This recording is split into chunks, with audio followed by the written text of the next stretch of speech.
को powered by Vimal. Vimal, बोलो जुबा केसरी. आपल्यासोबत खासदार वर्षाताई गायकवाड आणि त्या नांदेड दौऱ्यावर. तर आपण नांदेड दौऱ्यावर काय दौऱ्याचं नियोजन? नवऱ्याचं नियोजन काही नाही. धन्यवाद मानायचे सगळ्यांचे, जनतेचे. सगळ्यात सर्वप्रथम नांदेडच्या जनतेचे, की ज्या तऱ्हेने त्यांनी आदरणीय आमचे काँग्रेसचे वसंत चव्हाण साहेब यांना मोठ्या मताधिक्याने निवडून दिलं, आपला आशीर्वाद दिला.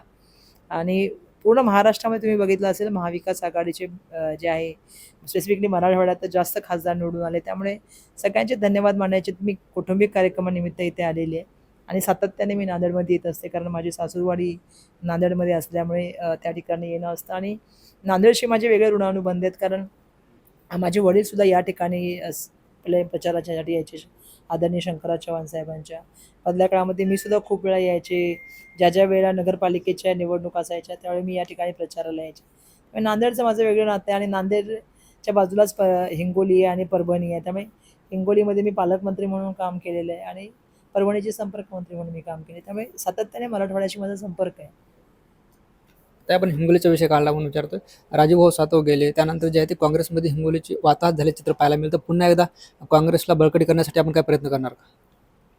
नक्कीच प्रदेशाध्यक्ष आहेत आमचे महाराष्ट्राचे, ते बघतील. पण मला माहिती आहे की असं वाताहत तर कुठल्याही पक्षाची होत नाही. आणि तिथे मुळात सांगायचं झालं तर हिंगोलीमध्ये जर आपण बघितलं तर काँग्रेसचं असं स्ट्रॉंग बेस आहे. वसमतमध्ये बिलकुल राष्ट्रवादीचे आमदार निवडून येतात, पण हिंगोली शहर असेल किंवा कळमनुरीमध्ये पूर्वी राजूभाऊ होते.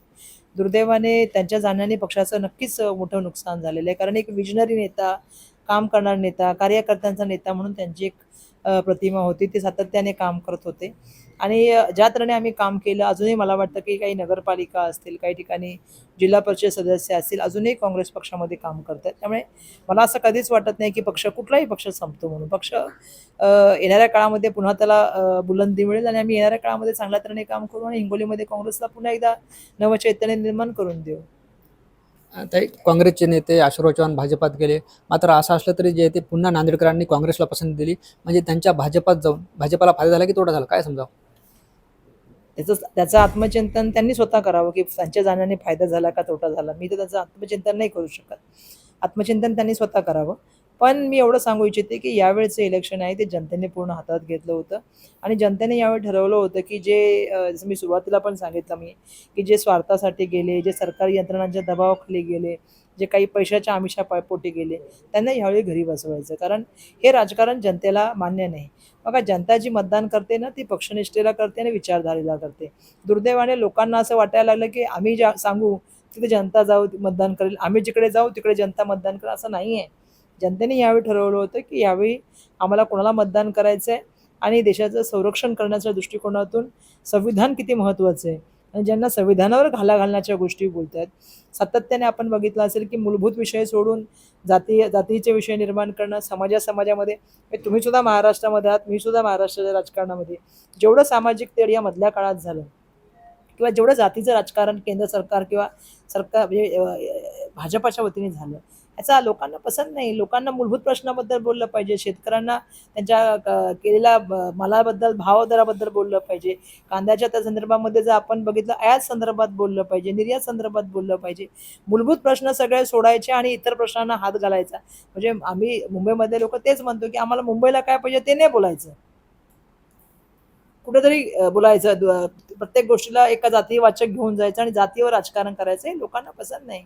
आम्ही सगळे एक आहोत, एकमेकाच्या बरोबर राहतो, एकमेकाच्या म्हणजे काय म्हणतात सुखादुःखामध्ये सामील होतो, एक दुसऱ्याचे सण त्या ठिकाणी जे आहे ते एकत्र साजरा करतो. त्यामुळे यावेळेचं इलेक्शन मला वाटतं की ज्यांना कळायचं त्यांना कळलं की राष्ट्रीय एकात्मता आमच्या दृष्टिकोनातून आणि सामाजिक सलोखा या दोन गोष्टीवर आम्ही यावेळेचं इलेक्शन लढलो.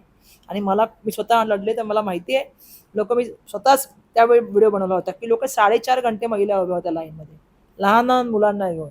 पाणी नव्हतं त्यांच्याकडे प्यायला, म्हणजे त्यांच्याकडे बसायला शेड नव्हती वरती, तर महिला उभ्या होत्या. आणि तिथेच मी विचार असा केला की यावेळी लोकशाहीची जीत होणार आहे आणि देशाच्या संविधानाची जीत होणार आहे. कारण आम्हाला अपेक्षा तीच आहे की लोकांनी यावं, मतदान करावं आणि योग्य व्यक्तींना मतदान करावं आणि दाखवून द्यावं की आमच्या हातात ताकद आहे. ज्यांना वाटतं ना की आम्ही 400 जाऊ, 500 जाऊ, 1000 जाऊ, त्यांना लोकांनी दाखवून दिलं की लोकांची ताकद किती मजबूत असते. तुम्हाला बसू शकता तर तुम्हाला खाली पण खेचू शकतात. त्यामुळे लोकशाहीचा आदर केला गेला पाहिजे. भाजपाचे पराभूत उमेदवार प्रज्वल पाटील चिखलीकरांनी एका दैनिकाला मुलाखत दिली. ते असं म्हणत की अशोकराव चव्हाण भाजपात आल्याने फटका बसलाय भाजपाला. तो भाजपाचा अंतर्गत विषय आहे आणि मला वाटतं भाजपाने त्याच्यावरती उत्तर द्यावं, कारण दोन्ही पण भाजपाचे सदस्य असल्यामुळे त्याच्याबद्दल मला काही कमेंट करायचे नाही. पण तो भाजपाचा अंतर्गत विषय, त्यामुळे भाजपाने त्याच्याबद्दल येणाऱ्या काळामध्ये भाजपाचे प्रवक्ते बोलतील. विरोधकांनी खोटा निरेटिव्ह सेट केला, त्यामुळे जे आहे ते निवडणुकीत फटका बसला, असं बावनकुळे आमदाराच्या बैठकीत म्हणाले. म्हणजे विरोधकांना नाही, तो म्हणजे लोकांचा अनादर आहे असं माझं म्हणणं आहे. जेव्हा लोकांनी मतदान केलं तेव्हा लोकांनी काही विचार करून मतदान केलं असं. तुम्ही लोकांच्या मताचा, म्हणजे राजकारणामध्ये जिंकणं पण असतं आणि राजकारणामध्ये हारणं पण असतं. मी दोन्ही बघितलं, म्हणजे माझ्या वडिलांचं, की राजकारणामध्ये आपण जिंकतो पण हारतो पण, दोन्ही गोष्टी ग्रेसफुली घेतल्या पाहिजे, स्वीकार केला पाहिजे, त्याचं स्वागत केलं पाहिजे, त्याचं आत्मचिंतन केलं पाहिजे, त्याच्यावर काम केलं पाहिजे. त्याच्यामध्ये लोकांच्यावरती प्रश्न निर्माण करणं हे बरोबर नाही. त्यामुळे मी त्यांच्या मताशी सहमत नाही.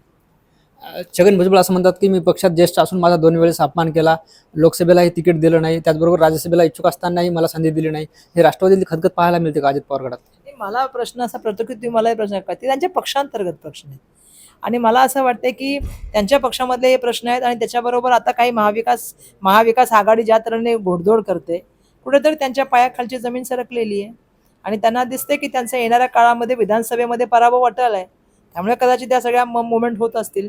पण मला असं वाटतं की ते त्यांच्या पक्षांतर्गत विषय आहे की त्यांना लोकसभा द्यायची आहे का राज्यसभा द्यायची आहे का आमदारकी द्यायची का काय द्यायची का काही द्यायचं नाही. त्यामुळे ते त्यांच्या पक्षाच्या हिशोबाने निर्णय घेतील. पण मला जनतेला एक मात्र या माध्यमातून आव्हान करायचं आहे की आपल्या सगळ्यांना एक गोष्ट समजून घ्यायला पाहिजे की ही जी महायुती बनली ही स्वतःच्या पर्सनल काहीतरी अजेंडे घेऊन बनलेली आहे आणि त्यामुळे आपण सगळ्यांनी समजून घेतलं पाहिजे की येणाऱ्या काळामध्ये या महाराष्ट्राला पुढे घेऊन जाण्यासाठी, इथल्या लोकांचे प्रश्न सोडवण्यासाठी आपण सगळ्यांनी एकत्र येऊन पुन्हा एकदा महाविकास आघाडीचे हात मजबूत केले पाहिजेत आणि एकत्रपणे लढण्यासाठी सगळ्यांनी एकमेकांना सहकार्य केलं पाहिजे, ही माझी अपेक्षा आहे. 2024च्या लोकसभा निवडणुकीत वंचित बहुजन आघाडीची कामगिरी समाधानकारक दिसली नाही. अनेक ठिकाणी जे आहे ते डिपॉझिट जप्त झाले उमेदवाराचं. कसं पाहता याकडे? मी तर आत्ताच उत्तर दिलेलं आहे की यावेळेचं जे इलेक्शन होतं त्यावेळी आम्ही सन्माननीय बाळासाहेबांना विनंती केली होती की हे इलेक्शन राष्ट्रासाठी आहे, देशाच्या लोकशाहीच्या रक्षणासाठी आहे, संविधानाच्या जे आहे ते सन्मानासाठी, आणि अशामुळे तुम्ही आमच्याबरोबर यावं, महाविकास आघाडीबरोबर व्हावं, ही सातत्याने मी त्यांना हात जोडून पाय पडून विनंती केली होती.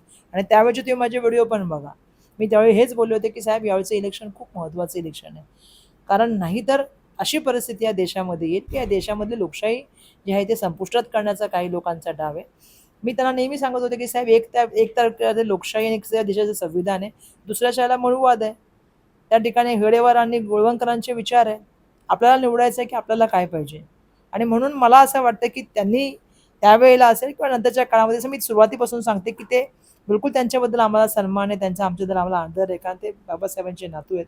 आम्ही बाबासाहेबांचे वैचारिक जे आहे ते पालन करणारे अनुयायी बाबासाहेबांचे, आणि त्यामुळे अपेक्षा आम्हाला होती की त्यांनी समाजाचे प्रमुख म्हणून आम्हाला सुद्धा सहकार्य करावं. पण दुर्दैवाने तसं झालं नाही. आणि मला असं वाटतं की यावेळी जनता सगळं समजत होती की काय चाललेलं आणि काय नाही चाललेलं. त्यामुळे जनतेने जो निर्णय घेतलाय तो मला वाटतं विचारपूर्वक निर्णय घेतलेला आहे, त्यामुळे त्याचा त्यांनी सन्मान करावा. विधानसभेला सोबत येतील का ते? आले तर आम्हाला आनंद आहे, यावं त्यांनी यावेळेला विधानसभेला यावं. मला तर आम्ही तर लोकसभेला पण विनंती केली होती, 6 जागांची ऑफर दिली होती. त्या ठिकाणी त्यांच्याशी आम्ही सातत्याने चर्चा करत होतो. मला आठवते इंडिया अलायन्सची आमची जी छत्रपती शिवाजी मैदानावर जी बैठक झाली होती, ज्याच्यामध्ये ते माझ्या बाजूला बसले होते, त्यावेळी पण मी त्यांना सांगितलं होतं की साहेब यावेळेला आपण आघाडी केली पाहिजे, कारण यावेळेचं इलेक्शन हे देशासाठी इलेक्शन आहे आणि ज्यावेळी देशासाठी खूप गोष्टी असतात ना, तेव्हा काही गोष्टी बाजूला ठेवायच्या असतात, कमी जास्त गोष्टी आघाडीमध्ये होत असतात.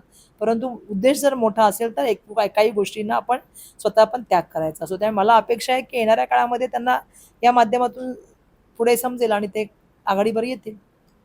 ताई, आपण शालेय शिक्षण मंत्री आल्यात, आजपासून जे आहे ते शाळा उघडणार आहेत, मात्र अनेक विद्यार्थ्यांना जे ते गणवेश मिळत नाहीत. गणवेशापासून जे आहे ते आज घडीला अनेक विद्यार्थी वंचित आहेत. काय सांगाल? नाही, मी ऑलरेडी याचं उत्तरसुद्धा दिलेलं आहे की बाबा ह्याच्याबद्दल मी आधी ट्विट केलेलं आहे की या ड्रेसच्या बाबतीतलं कॉन्ट्रॅक्ट जे आहे ते पूर्वी आम्ही डिसेंट्रलाइज करायचो, शाळेच्या लेवलला करायचो. तिथे पॅरेंट टीचर असोसिएशन याचा निर्णय घेत होती, ते पैसे तारीख शाळेच्या अकाउंटमध्ये जात होते. आज दुर्दैवाने काय झालेलं आहे की हे सगळे पैसे डिसेंट्रलाइजचं बंद करून सेंट्रलाइज केले आहेत. एका मोठ्या कॉन्ट्रॅक्टरला मदत करण्यासाठी हे सगळं काम चाललेलं आहे. मागच्या वर्षी पण 6 महिने ड्रेस लेट पोचले, यावर्षी पण शाळा सुरू व्हायला नाही तर ड्रेस अजून पोचलेले नाहीत. त्यामुळे याच्यामागे खूप मोठं षडयंत्र आहे. मला वाटतं माननीय उपमुख्यमंत्री महोदयांनी अर्थमंत्र्यांनी याचं चौकशी करावी, कारण दादा नेहमी सांगतात की असं व्हायला पाहिजे, तसं व्हायला पाहिजे, फुकट पैसा पूर्ण आर्थिक व्यवहार झालेला आहे, त्याची चौकशी करा आणि ज्याने केलं असेल त्यांना त्या ठिकाणी त्याची शासन व्हावं हीच अपेक्षा करते. शेवटचा प्रश्न, नीट प्रश्नावरून जे आहे ते अनेक प्रश्न उपस्थित झालेत. काँग्रेसने याच्या विरोधात जे आहे ते आंदोलन छेडले, काय सांगाल? नाही, याच्या संदर्भात आंदोलन काय, याच्या संदर्भामध्ये येणाऱ्या काळामध्ये खूप मोठ्या प्रमाणामध्ये बोलावं लागेल विद्यार्थ्यांच्या भविष्याची आणि विद्यार्थ्यांच्या पुढच्या काळातला जे येणारा कारण बघा, तुम्ही जितके परीक्षा लेट घ्याल तेवढं तुमचं ॲडमिशन पण लेट होणार. आता माननीय सर्वोच्च न्यायालय याच्यामध्ये उतरावं लागलं आणि सर्वोच्च न्यायालयाने सांगितलं की आता पुन्हा परीक्षा घ्या. म्हणजे कुठे ना कुठे ह्याच्या बाबतीमध्ये केंद्र सरकारने किती मोठ्या प्रमाणात गलथानपणा केलेला आहे सिद्ध झालेलं आहे. आणि नीटची परीक्षा म्हणजे पूर्ण भारत भरती परीक्षा होते आणि त्याच्या मेरिटवर मुलांना ॲडमिशन मिळत असतं. त्यामुळे एवढ्या मोठ्या प्रमाणामध्ये मुलांच्या अशा भविष्याशी खेळणं योग्य नाही. आणि ज्या तऱ्हेने मधल्या काळापासून आम्ही बघतोय की राज्य सरकारच्या वतीने किंवा केंद्र सरकारच्या वतीने ज्या ज्या परीक्षा घेतल्या जातात त्या सगळ्यामध्ये मोठ्या प्रमाणामध्ये भ्रष्टाचार आहे. सगळ्यामध्ये त्या ठिकाणी कुठे ना कुठे पेपर फुटीचे प्रकार आपल्याला आढळतात. त्यामुळे या सगळ्या प्रकाराची चौकशी व्हावी आणि कारवाई व्हावी. आणि मला वाटतं जनतेला पण कळतं आणि युवकांना पण कळत आहे की पकोडे बनवणं किंवा हे बोलणारे व्यक्ती जे बोलतात त्यांना ह्या देशाचं कळलं पाहिजे की युवकांना आपण काम दिलं पाहिजे. युवकांच्या एज्युकेशनमध्ये त्यांना कुठला अडथळा निर्माण नाही केला पाहिजे. मुलं वर्षभर त्याची तयारी करतात. तुम्हाला माहित नाही, मला माहिती आहे, नीटची मुलं 2-2 वर्ष तयारी करतात कारण त्याच्यामुळे त्यांचं पुढच्या काळात ॲडमिशन अवलंबून असतं म्हणून. त्यामुळे मुलांच्या भविष्याशी खेळू नाही गेलं पाहिजे असं माझं अपेक्षा आहे. ते अशोकराव चव्हाण भाजपात गेल्यानंतर आपण पहिल्यांदाच नांदेडमध्ये आल्यात, त्यांना काय संदेश द्याल? नाही, मला त्यांना काही संदेश द्यायचा नाही. मी तर आमच्याकडची पण खूप मंडळी गेली मुंबईमधली पण. मी सर्वांना सांगितलं नांदा सौख्य बरे, जिथे आहात तिथे तुमच्याबद्दल पूर्णपणे तुम्ही तिथेच राहा, सुखी राहा, हीच मी या ठिकाणी अपेक्षा व्यक्त करते. आणि मी तर एवढंच अपेक्षा व्यक्त करते की आता पक्षाने गेलेले त्यांना जाऊ द्यावं आणि नव्या नेतृत्वाला संधी द्यावी. धन्यवाद ताई. ह्या होत्या वर्षाताई गायकवाड, ज्ञानेश्वर लोंढे, TVN मराठी, नांदेड. को पावर्ड बाय विमल. विमल बोलो जुबा केसरी.